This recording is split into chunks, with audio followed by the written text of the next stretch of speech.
Hakim menjatuhkan vonis bersalah terhadap dua pelaku penyerangan Novel Baswedan. Bagaimana pendapat Novel Baswedan atas vonis yang dijatuhkan hakim? Sudah bersama kita penyidik KPK Novel Baswedan langsung dari kediaman Mas Novel. Selamat malam Mas Novel. Selamat malam Mbak Putri. Assalamualaikum Mas Novel. Mengikuti tidak sih jalannya persidangan Mas? Waalaikumsalam. Enggak Mbak, saya tidak ngikuti, saya tidak nonton baik langsung maupun melalui streaming atau media komunikasi lainnya. Tapi saya diberitahu oleh kawan-kawan barusan ada putusan dan putusannya sama persis pertimbangannya dengan apa yang disampaikan oleh jaksa penuntut. Jadi tidak ada yang berbeda. Nggak surprise ya, sudah ketebak gitu menurut Anda?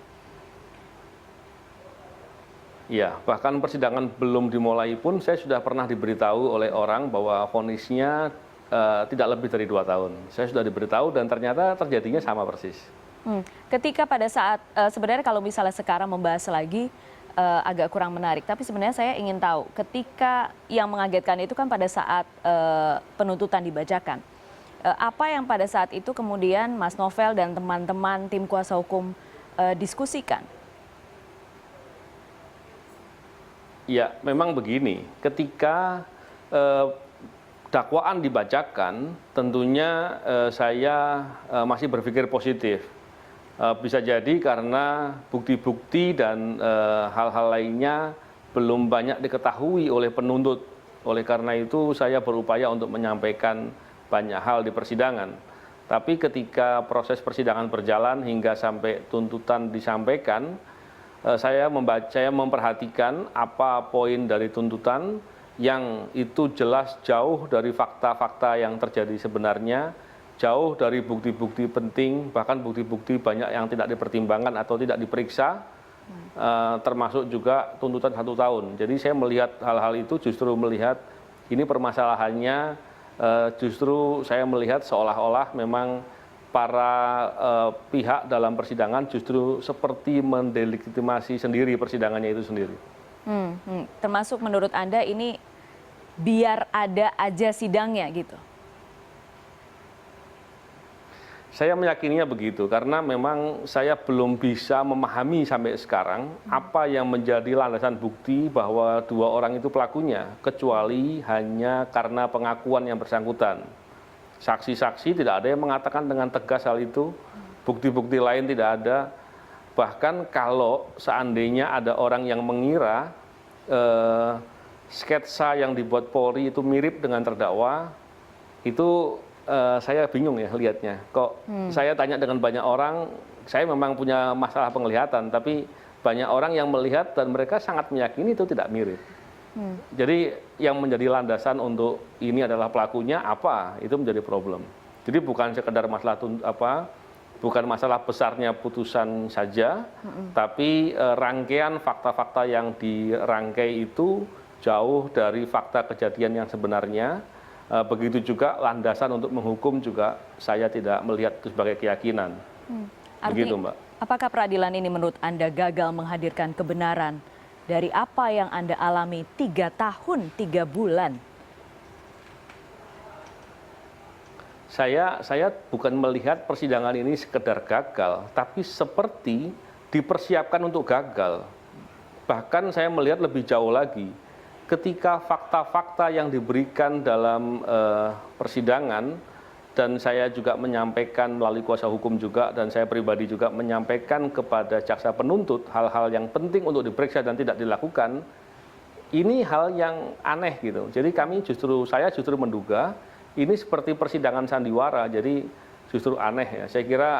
Saya khawatir persidangan ini hanya untuk legitimasi dalam rangka menutupi pelaku yang sebenarnya dan agar tidak perlu diungkap lagi aktor-aktor lainnya. Padahal kita tidak boleh lupa, serangan kepada orang-orang KPK yang sudah banyak terjadi itu satu pun tidak ada yang diungkap. Tapi satu-satunya perkara yang berjalan sekarang ini justru yang terjadi seperti yang dipertontonkan sekarang ini. Nah ini kan suatu hal yang buruk sekali tentunya ya. Anda menganggap ini bukan progres, sekalipun ada tiny progress, ada persidangan, tapi Anda tetap menganggap ini bukan progres yang menunjukkan bahwa penyerangan terhadap KPK, intimidasi terhadap KPK ditanggapi secara serius oleh negara? Saya tidak melihat begitu. Saya justru melihat negara seperti mengabaikan. Bagaimana mungkin ada upaya memberantas korupsi bisa berjalan dengan benar kalau tidak didukung oleh negara. Saya juga melihat di banyak negara ada juga orang-orang yang diserang, tapi mereka diungkap. Tapi ketika tidak diungkap, ketika dibiarkan, bahkan sidangnya terkesan seperti sandiwara seperti ini, maka perlindungan hukumnya itu tidak tampak ada. Jadi negara tampak sekali tidak berpihak kepada upaya memberantas korupsi. Itu yang saya bisa simpulkan dari fakta-fakta yang tampak sekarang ini. Meminjam istilah Anda, sandiwara, seberapa besar dampaknya ini terhadap Anda sekarang? Saat ini sudah putusan, Anda sudah menganggap, Anda sudah tahu bahkan kira-kira hasilnya seperti apa, ini masih seperti dagelan menurut Anda terhadap pengungkapan kasus ini? Begini Mbak Putri.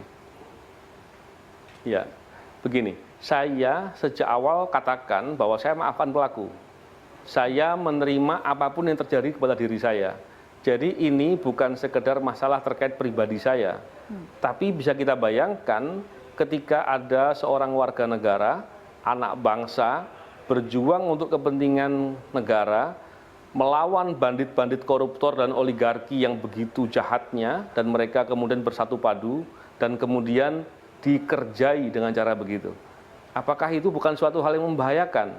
Ya. Saya khawatir ini membuat ke depan orang takut. Oleh karena itu, saya selalu menampilkan ketika di publik agar orang bisa melihat bahwa saya tidak pernah menunjukkan takut kepada penjahat-penjahat itu. Dan saya berharap ke depan anak-anak muda mau mengambil peran untuk kepentingan bangsa dan negara, melawan para penjahat-penjahat oligarki itu. Jalur perlawanan akan masih Anda tempuh? Dengan jalur apa? Melalui jalur apa, Mas Novel? Memang begini ya, dalam perkara pidana tentunya saya bukan pihak. Tidak ada satupun kewenangan atau hak saya yang bisa digunakan untuk upaya apapun. Tapi tentunya kita semua punya kesempatan untuk berbuat di bidang apapun. Ya. Saya kira saya lebih melihatnya dari sisi itu. Oleh karena itu yang bisa saya lakukan adalah saya tetap akan menyampaikan protes, menyampaikan kritik dan segala hal dengan harapan ke depan negara kita menjadi lebih baik. Ini bukan sekedar mau membalas, Mbak. Ini sesuatu hal yang dipertontonkan dengan sembrono dan tidak ada pertanggungjawaban. Oleh karena itu, demi kepentingan kemanusiaan, kepentingan peradaban, hal ini tidak boleh terjadi ke depan. Dan yang telah terjadi harus ada upaya yang sungguh-sungguh untuk mengungkap. Bahkan saya pernah tawarkan, seandainya negara tidak mau ungkap perkara saya, dan mungkin takut sama oligarkinya yang di belakang itu, saya kira bagaimana kalau perkara serangan kepada orang-orang KPK lainnya aja yang diungkap. Bukankah itu sudah berulang-ulang saya sampaikan. Yeah. Tapi apakah negara juga masih takut dengan oligarki itu? Terus kalau begitu, apakah kita ingin katakan bahwa kita tidak punya harapan memberantas korupsi ke depan karena begitu berbahayanya memberantas korupsi di Indonesia? Ini yang tidak boleh terus kita sepelekan. Karena kalau itu tidak dilakukan, maka kita sulit untuk bicara kemajuan bagi Indonesia dan banyak hal. Karena sulit sekali menggambarkan itu. Tentunya saya menyampaikan ini bukan untuk pesimisme, tapi justru saya mengajak optimisme orang untuk mau peduli dengan hal yang penting seperti ini. Oke, Mas Novel, jalannya masih panjang, tidak berhenti dan tidak akan berhenti gitu ya, Mas? Ya, harus begitu, Mbak. Jangan kasih kendor, Mas Novel. Ya. Terima kasih banyak Mas Novel sudah bergabung malam hari ini di CNN Indonesia. Salam untuk keluarga dan teman-teman di KPK. Baik. Selamat malam.